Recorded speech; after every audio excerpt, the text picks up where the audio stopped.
और नमस्कार दोस्तों। दोस्तों कुछ सिचुएशंस हो सकती हैं आपके साथ में। फॉर एग्ज़ाम्पल कैसा हो सकता है कि आपने कोई नेटवर्क मार्केटिंग कंपनी जॉइन करी और फिर आपने क्विट कर दी। या सिचुएशन ये भी हो सकती है कि एट प्रेजेंटली आप किसी नेटवर्क मार्केटिंग कंपनी में वर्क कर रहे हैं और बहुत ईमानदारी के साथ और बहुत ही आप मतलब कि बहुत ज़्यादा मेहनत कर रहे हैं, बट आपको वो रिज़ल्ट्स नहीं मिल रहे हैं जो रिज़ल्ट्स आप चाहते हैं। या ऐसा भी हो सकता है कि आपने बहुत सारी कंपनीज़ को चेंज कर लिया हो, but still you haven't got that success जो सक्सेस आप अचीव करना चाह रहे हैं या कोशिश कर रहे हैं। और एक ऐसी सिचुएशन भी हो सकती है कि इन फ्यूचर में आप कोई डायरेक्ट सेल्स या नेटवर्क मार्केटिंग कंपनी जो है वो ज्वाइन करें। तो इसमें से सिचुएशन कुछ भी हो सकती है। तो आप चाहेंगे कि आपका टाइम, एनर्जी, एफर्ट जो है वो वेस्ट ना हो। और अगर आप यहाँ पे इसे एज एन ऑप्शन ले रहे हैं या as a full time career ले रहे हैं, तो आप ग्रो करें। आप ग्रो करें, आपको सक्सेस अचीव हो। तो दोस्तों ये जो बिज़नेस होता है, ये जो डायरेक्ट सेल्स जो बिज़नेस मॉडल है, it's a kind of a four way partnership. एक फोर वे पार्टनरशिप है। आपको चार चीज़ों को रेटिंग देनी है। You have to check four things. तो अगर आप ये चार चीज़ें चेक करेंगे तो बहुत ज़्यादा चांसेस है कि आपको यहाँ पे सक्सेस मिल सकती है या you can get good growth. आपको अच्छी ग्रोथ मिल सकती है, आप कुछ अच्छी अर्निंग्स कर सकते हैं। That's a possibility. तो दोस्तों नंबर वन पे क्या आता है? नंबर वन पे दोस्तों आती है कंपनी। अब कंपनी के प्रोफाइल को चेक करना आपकी जिम्मेदारी है। कंपनी की मैनेजमेंट में किस प्रकार के लोग हैं। तो कंपनी के बारे में मैक्सिमम टू मैक्सिमम चीज़ें आप चेक कीजिए। क्या कंपनी एक रजिस्टर्ड कंपनी है? बेसिकली ये जो कंपनीज़ होती हैं ये ज़्यादातर प्राइवेट कंपनीज़ ही होती हैं। तो कंपनी की मैनेजमेंट में कौन लोग हैं, कंपनी का एक्सपीरियंस क्या रह चुका है, कंपनी की टर्नओवर्स क्या हैं, क्या रह चुकी हैं। तो ये सारी चीज़ें जो हैं, कंपनी का जो ग्रॉस प्रॉफिट होता है, नेट प्रॉफिट जो होता है, उसके लाइसेंसेस वगैरह, तो ये सारी चीज़ें आप चेक कीजिए। क्योंकि कंपनी एक व्हीकल है और वो व्हीकल ही आपकी मदद करने वाला है वहाँ जहाँ आप हैं वहाँ पहुँचने में, जहाँ पहुँचने वाले हैं। तो कंपनी के बारे में, कंपनी की प्रोफाइलिंग के बारे में आप ज़्यादा से ज़्यादा चेक कीजिए, रिसर्च कीजिए। क्योंकि कंपनी इज़ अ व्हीकल और ये नंबर वन पे आती है जो सबसे इम्पॉर्टेंट चीज़ है, क्योंकि कंपनी के साथ ही आप एसोसिएट होने वाले हैं। इसके बाद दोस्तों नंबर दो पे आता है मार्केट शेयर। वो जो कंपनी है, उस कंपनी का प्रोडक्ट क्या है, उस प्रोडक्ट सर्विस का मार्केट शेयर क्या है।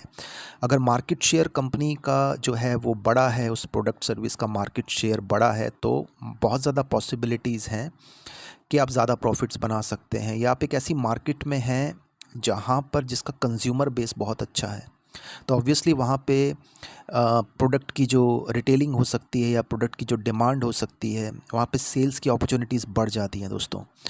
तो आप इसको चेक कीजिए, market share of the product, of the service of the company. इसके लिए आप गूगल की हेल्प लीजिए। आप गूगल पे जाके सर्च कीजिए market share of FMCG product या मार्केट शेयर ऑफ जो भी कंपनी का प्रोडक्ट है। इसके बाद आता है दोस्तों तीन पर टीम। अब ये बहुत अहम चीज़ है। देखिए, आप किस टीम के साथ एसोसिएटेड हैं, और उस टीम के दो काम होते हैं। उस टीम का एक काम है आपको नॉलेज देना। नॉलेज के तीन सब्जेक्ट्स हैं, कंपनी, प्रोडक्ट, कंपनसेशन प्लान। लेकिन एक दूसरा मिसिंग लिंक है, वो है स्किल्स। देखिए दोस्तों, ये टाइप के जो बिजनेसेस होते हैं ना, नेटवर्क मार्केटिंग, डायरेक्ट सेल्स, यहाँ पे इनकम प्रोड्यूसिंग एक्टिविटी होती है प्रोस्पेक्टिंग। आपको तीन लोगों को अप्रोच करना है, फैमिली, फ्रेंड्स एंड स्ट्रेंजर्स। और अब अगर आपके प्रोस्पेक्टिंग स्किल्स वीक हुए और आपकी टीम का वहाँ बिल्कुल भी फोकस नहीं है, वो आपको प्रोस्पेक्टिंग स्किल्स में एक परफेक्शन अटेन करने में हेल्प नहीं कर रहे हैं, they are just giving you content, वो सिर्फ आपको कंटेंट प्रोवाइड कर रहे हैं, देन यहाँ पे बहुत ज़्यादा चांसेस है कि आप कहीं पर फंस सकते हैं दोस्तों। और चौथी चीज़ आती है आप, यू। क्या आप सीरियस हैं, कमिटेड हैं?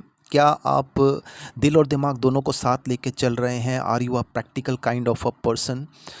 तो खुद पर भी दोस्तों आपने खुद को भी चेक करना है, क्या इस इंडस्ट्री के, इस सेक्टर के जो भी रिक्वायरमेंट्स उसको आप पूरी कर पाएंगे। तो दोस्तों ये चार अहम चीज़ें हैं, कंपनी, मार्केट शेयर, टीम और आप। अब अगर आप किसी कंपनी में इस वक्त हैं, you are associated with some company, या पास्ट में थे, तो आपको पता चलेगा कि क्या कमी रह गई, क्या गलती हो गई, या फ्यूचर में अगर आप किसी कंपनी के साथ कोलैबोरेट होंगे, कोई ऐसी कंपनीज ज्वाइन करेंगे, तो आपको ना ये 4 चीज़ों में ना 10 में से रेटिंग्स देनी है। फॉर एग्ज़ाम्पल अगर कंपनी की बात करें, कंपनी को 10 में से 9 रेटिंग्स आती हैं आपकी रिसर्च के बेस पे। मार्केट शेयर में भी 10 में से 9 रेटिंग्स आती हैं। टीम, ज़्यादातर लोगों की जो कम रेटिंग्स आती हैं वो यहाँ आती हैं, तीसरे या चौथे नंबर पे, टीम या आप। तो आप सीरियस कमिटेड हैं दोस्तों? दोस्तों ये एक बिज़नेस है, ये कोई सपनों की दुनिया नहीं है। आपको यहाँ पे टर्नओवर्स देनी पड़ेंगी, परफॉर्मेंस देनी होगी, और आपको लोगों को मैनेज करना होगा। So it's a skill industry, it's a turnover industry. बहुत सारे लोग यहाँ पे कुछ इमोशनल बातें करते हैं, ड्रीम्स वगैरह की बातें करते हैं। कुछ ब्रेन वॉश लोग होते हैं या इनोसेंट लोग होते हैं, मासूम लोग होते हैं। तो एंड ऑफ द डे दोस्तों, ये हर इंडस्ट्री के जैसे एक बिज़नेस ही है, और बिज़नेस परफॉर्मेंस पे ही ग्रो करते हैं। आपकी कंपनी की परफॉर्मेंस, आपकी टीम की परफॉर्मेंस, आपकी इंडिविजुअल परफॉर्मेंसेस, मार्केट में भी क्या परफॉर्मेंस चल रही है, तो वो परफॉर्मेंसेस पे ही ग्रो होते हैं। तो आप ये चारों चीज़ों में से 10 में से रेटिंग्स दे के देखें, तो जहाँ भी रेटिंग्स कम आती हैं, फॉर एग्ज़ाम्पल टीम में 10 में से 4 पॉइंट आते हैं, तो आप अपनी टीम जो है वो टीम से बात कीजिए, अपने इश्यूज़ उन्हें बताइए, उनको कहिए कि इन इश्यूज़ के वो सॉल्यूशंस निकालें। आपको सिर्फ लेक्चर्स ना दे मोटिवेशन ना दे। जहाँ स्किल की ज़रूरत है, मोटिवेशन से काम नहीं चलता। आप खुद को भी चेक कीजिए, खुद को भी एनालाइज़ कीजिए। जो इनकम प्रोड्यूसिंग एक्टिविटीज़ है, क्या आप वो कर रहे हैं? वो एक्टिविटीज़ आप फॉलो कर रहे हैं? उन एक्टिविटीज़ के क्या रिज़ल्ट आ रहे हैं? आपकी कन्वर्जन्स रेट कितनी है? आपका कितना टाइम लग रहा है? उसमें से कितनी सेल्स आ रही हैं? सो आपको खुद पे भी नज़र रखनी है, खुद को भी रेटिंग्स देनी है, खुद की परफॉर्मेंस को भी इवैल्यूएट करना है। तो अगर आप ये 4 वे पार्टनरशिप को अगर फॉलो करते हैं, इस पैटर्न को अगर फॉलो करते हैं, अगर इसको अप्लाई करते हैं, तो बहुत कम चांसेस हैं कि आपको लॉस या डिसअपॉइंटमेंट्स हो सकती हैं। बट अगर इसे आप फॉलो नहीं करते दोस्तों, तो बहुत ज़्यादा चांसेस है कि आप स्ट्रगल करेंगे, यू विल गेट नेगेटिव, आपको एंग्जाइटी या कुछ ऐसी चीज़ें फील होंगी।